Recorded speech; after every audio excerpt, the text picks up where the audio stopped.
Ендеше Қайрат ағамыз бен Жұлдыз ханымның керемет тамаша әсем әніне құлақ түріп баршамыз мұң бұралып берейік деген үмітте.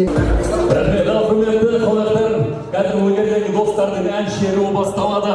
Ибрагим аға, сіздің рұқсатыңызбен біз Жұлдыз екеуміз бастасақ қалай қарайсыз, қарсы болмасаңыз. Нұрланның жасаған аранжировкасы, Ескендір Хасанғалиевтің әні «Жанарым». Барлықтарыңызды ортаға шақырамыз. Плиз.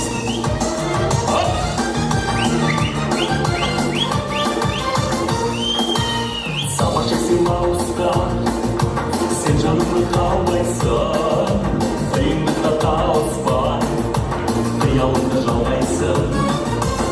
Махаббат жайында, сырласымен айдалды, қаралаймен қайында, қадар тұрып жайналды. Сәулем, сәулем, сәулем, шамаған арымсың, сезімдегі жалынсың.